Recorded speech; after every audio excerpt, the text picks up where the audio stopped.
I migranti rischiano di soffocare. Questo è l'appello lanciato dal sindaco di Porto Empedocle, Ida Carmina, per denunciare la presenza di oltre 500 migranti chiusi in una tensostruttura senza finestre. È al culmine di una giornata di tensione, quella di ieri, dopo i trasferimenti da Lampedusa alla città marinara, il problema è stato risolto con una fuga. Ci hanno pensato gli stessi migranti, in più di 100 sono scappati dalla tensostruttura di Porto Empedocle, dove arrivano ininterrottamente da una settimana coloro che sbarcano autonomamente sulle coste di Lampedusa. L'iter prevede che stiano lì per lunghe operazioni di identificazione in attesa del successivo trasporto nei centri d'accoglienza.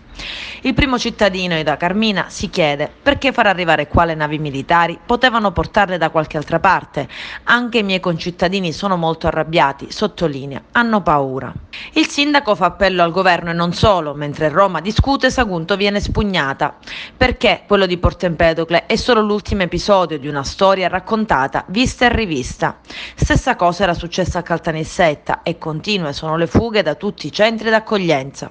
Noi intendiamo tutelare la nostra provincia, siamo per l'utilizzo delle strutture conformemente alla loro natura o per la chiusura delle stesse strutture qualora non siano idonee dal punto di vista igienico-sanitario per gli stessi migranti, perché poi evidentemente in una struttura non adeguata in cui si soffre, in cui ci si sente soffocare, la gente tende a fuggire, quindi evidentemente anche nella solidarietà e nell'accoglienza vanno utilizzati i parametri e strumenti adeguati. Già noi in mattinata avevamo detto al prefetto che assolutamente questo ritenevamo non ci fosse nella struttura di accoglienza. Ci sono altre possibilità eventuali, le requisizioni private, abbiamo suggerito di utilizzare delle strutture nella zona del consorzio ASI. Questo pomeriggio mi sovveniva il Jolle Hotel dei Templi, l'utilizzo dei poteri di requisizione, ma certamente non solo utilizzare il porto di Porto Empedocle, ma la tensostruttura per mettere 500 persone era prevedibile che potesse succedere una cosa del genere, perché nessuno vuole soffrire così tanto come si può soffrire al caldo in una struttura che voi tutti empedoclini conoscete come non adatta. Per questo io dico sempre venite e vedete, perché da lontano si guarda il dato numerico, alla situazione, sì vabbè, ma in fondo migranti a Porto Empedocle non ce n'è, sono solo di passaggio, però la situazione non è affatto quella. Porto Empedocle sta risentendo del fatto che, essendo stati da noi i 30 migranti della Sea Watch, noi siamo apparsi come zona rossa, quando invece a Porto Empedocle non c'è neanche un caso di coronavirus, quindi potete stare tranquilli, venire tranquilli a Porto Empedocle che non succede niente. Abbiamo già scontato questo, non possiamo scontare pure l'utilizzo a Porto Empedocle di strutture assolutamente inadeguate, che o si usano solo per il fine cui erano state previste o vanno chiuse, perché noi non possiamo essere come regione considerati la vittima sacrificale predestinata per la nostra vicinanza geografica all'Africa, perché ormai esistono anche tanti strumenti, tanti mezzi, esistono gli aerei, quindi le persone si possono trasportare in tanti modi. Se si fa una nave da quarantena, la nave da quarantena che raccoglie i migranti a Lampedusa se li porta negli altri porti d'Italia, non necessariamente a Porto Empedocle qua.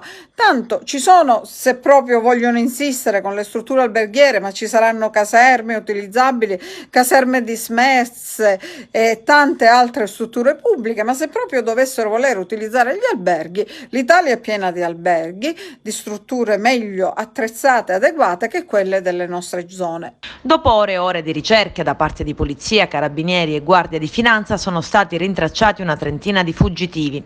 Alcuni migranti in fuga sono tornati indietro spontaneamente dopo essere stati avvisati al cellulare da connazionali rimasti nella tensostruttura, che era stato pianificato il loro trasferimento. In effetti la prefettura di Agrigento ha lavorato per riuscire a smistare in strutture dove potranno fare la sorveglianza sanitaria anti-Covid i migranti. Alcuni sono andati in Lazio ed altri in Piemonte. Il presidente della regione Nello Musumeci ha alzato la voce dopo un colloquio telefonico di fuoco con il ministro Luciana Lamorgese, ha annunciato che sono pronte delle nuove misure urgenti. Entro pochi giorni, spiega Musumeci, sarà garantito l'invio nelle acque della Sicilia di una capiente nave passeggeri da riservare ai migranti e verrà fatto ricorso alle forze armate da destinare alle aree più sensibili. Ormai appare chiaro come in Sicilia la questione migranti sia diventata anche una questione di ordine pubblico e di salute che non può più essere sottovalutata. A denunciare una situazione complessiva ormai ingestibile erano stati sui propri canali social i volontari della Protezione Civile di Agrigento. Oggi, hanno detto, riferito a ieri, è scattata la scintilla. Alcuni migranti hanno mosso una rivolta contro il personale presente nella tensostruttura, forze dell'ordine e volontari della Croce Rossa, creando un caos incredibile, danneggiando alcune aree della tensostruttura, apparecchiature sanitarie e mezzi della Croce Rossa in sosta. Oltre alle forze dell'ordine intervenute tempestivamente nel sedare gli animi, si sono aggiunti anche i migranti che hanno dato il loro contributo affinché la situazione tornasse alla normalità. E come se non bastasse, gli sbarchi si susseguono uno dopo l'altro a Lampedusa, dove l'hotspot di Contrada Imbriacola ha raggiunto 744 presenze. E Guardia Costiera e Guardia di Finanza sono alle prese con il contrasto ai trafficanti del mare. L'ultimo è il caso di un peschereccio tunisino che aveva sbarcato migranti sull'isola di Lampione. Le forze dell'ordine hanno arrestato i 5 membri dell'equipaggio posti in arresto con l'accusa di favoreggiamento dell'immigrazione clandestina, mentre il peschereccio è stato sequestrato.